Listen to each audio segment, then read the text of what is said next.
খেজুরের রস সংগ্রহ ও গুড় তৈরি বাংলাদেশের গ্রামাঞ্চলের চিরায়ত ঐতিহ্য। অনেক জেলার মতোই এই ঐতিহ্য বহন করে আসছে নোয়াখালীর দ্বীপ উপজেলা হাতিয়া।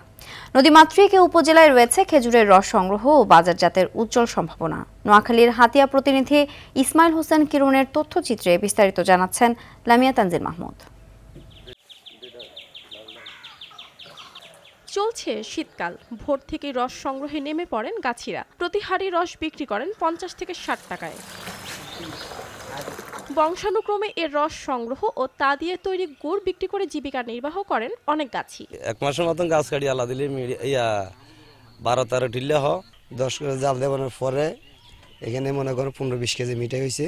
একজনের মনে করেন এগুলোর মধ্যে শ্রম দিতে হয়। আল্লাহ দিলে বেয়ারি করতেন আমরা 210 টাকা, 20 টাকা, 30 টাকা এইভাবে বিক্রি করি। আমাদের এই মিঠাইটা আইসুরিয়াতে শুরু করি, টুরিস্টরা ঢাকা যতটা মেহমান ওরা আসে ততটা 1 বোতল 2 বোতল 1 কেজি 3 কেজি মিঠাই তোরা সবাই নেয়। নোয়াখালীর হাতিয়ার 11টি ইউনিয়নের মধ্যে সবচেয়ে বেশি খেজুর গাছ নিঝুম দ্বীপ ও জাহাজমারায়। উপজেলা কৃষি অফিসের তথ্য মতে প্রায় 36 হেক্টর জমিতে খেজুর গাছ রয়েছে 7000-এরও বেশি। এসব গাছের রস থেকে প্রায় 28 মেট্রিক টন গুড় উৎপাদনের সম্ভাবনা রয়েছে। আমরা আশা করি হাতিয়ার যে স্থানীয় যে চাহিদা, সেই চাহিদা মিটিয়েও বাহিরের এলাকাগুলো তো রস এবং গুড় বিক্রি করতে পারবে। এদিকে গাছি ও কৃষকদের উন্নত প্রশিক্ষণ দেওয়া হবে বলে জানালেন উপজেলা নির্বাহী কর্মকর্তা। স্থানীয় লোকজন আছেন যারা গুড় তৈরি করেন, তারা যদি আমাদের উত্তরাঞ্চলের মতো করে গুড়ের পাটালি তৈরি করতে পারেন এবং এইসব বিষয়ের উপর প্রশিক্ষণ নিতে পারেন, এই গুড় আমাদের হাতিয়া তথা নিঝুম দ্বীপ তথা আমাদের সারা দেশেই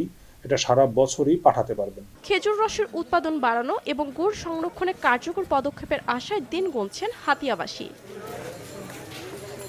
লামিয়া তানজিল মাহমুদ, RTV।